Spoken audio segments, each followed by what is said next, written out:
अस्सलाम वालेकुम व्यूअर, यह है डॉक्टर फॉक और मैं हूं मोहम्मद उवैस मिठानी। आज हम एमएस एक्सेल के तीसरे बेसिक फार्मूला पे बात करेंगे, वो है काउंट फार्मूला। तो स्टार्ट करते हैं काउंट फार्मूले को, उस पर बात करते हैं।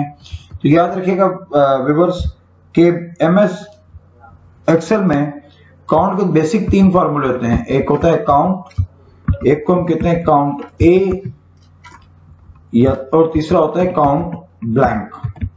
ये तीन बेसिक फार्मूले काउंट के जो हम आसानी से इस्तेमाल करते हैं और तीनों में मामूली फर्क होता है, उनको इस्तेमाल करके देखते हैं। तो सबसे पहले कि काउंट का फार्मूला इस्तेमाल कैसे होगा, तो मैंने जैसे कहा था कि हर फार्मूले को इस्तेमाल करने के लिए पहले इक्वल का साइन डालेंगे, इसके बाद आप फार्मूला लिखेंगे काउंट ब्रैकेट ओपन।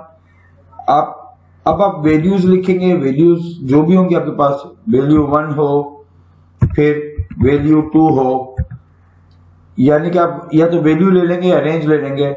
इस तरह आप इसमें टोटल 30 रेंज ले सकते हैं, यानी रेंज ए को से लेके आप इसमें रेंज 30 तक ले सकते हैं, इससे ज्यादा आप इसमें नहीं ले सकते हैं। तो ये इसका फार्मूला होता है, सिंपल सा तरीका। इसको इस्तेमाल किस तरह करेंगे उस पर बात करते हैं।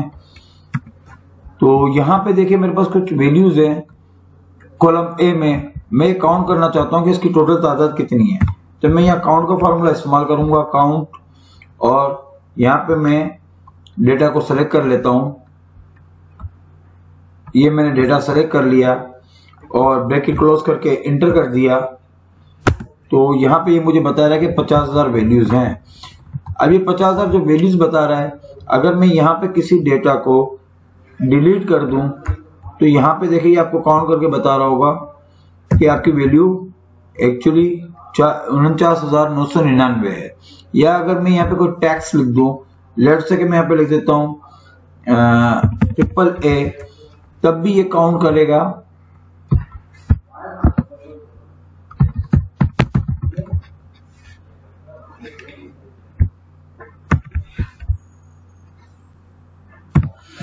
तो AAA लिखने के बाद यानी टैक्स लिखने के बाद तब भी ये इसको 49,999 ले रहा है, यानी कि ये टैक्स को काउंट नहीं कर रहा है। तो टैक्स को मैं वापस टैक्स नंबर पे कन्वर्ट कर देता हूं, तो 50,000 है। तो अगर इसी फार्मूले को मैं यहाँ कॉपी करके टैक्स के नीचे ले आऊं तो यहाँ पे हमें प्रॉब्लम ये होगी कि यहाँ पे फार्मूला सही तरह काम नहीं करेगा।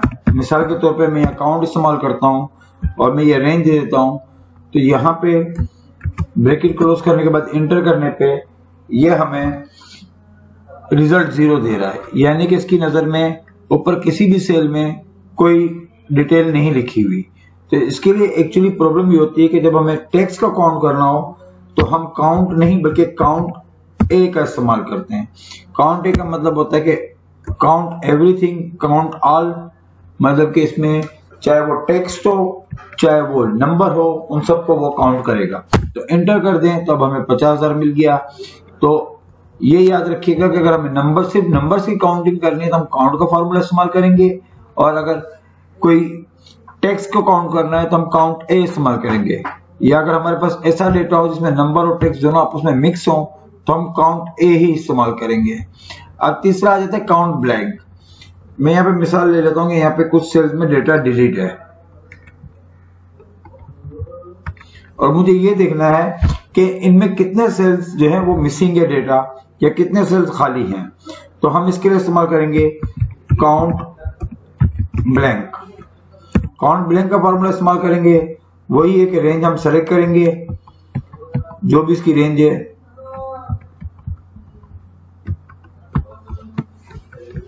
ये मैंने रेंज सेलेक्ट कर ली और ब्रैकेट क्लोज करके इंटर दबा दिया। तो हमें बता रहा है कि 3 सेल्स ऐसे हैं जो इसको खाली हैं, यानी इस पूरे डेटा में 3 सेल्स ऐसे हैं जिसमें ना कोई टेक्स्ट है ना कोई नंबर है। तो हम इस तरह चेक कर सकते हैं कि हमारे काउंट, हमारे ब्लैंक सेल कितने हैं, हमारे कितने सेल्स में टेक्स्ट है और कितने सेल्स में नंबर्स हैं। तो व्यूअर, ये काउंट के 3 बेसिक फार्मूले होते हैं। आई होप आपको ये वीडियो पसंद आई होगी, और अगर पसंद आई है तो आप इसको शेयर करें और कमेंट्स में जरूर अपनी राय दें और हमारे चैनल को सब्सक्राइब करें। शुक्रिया।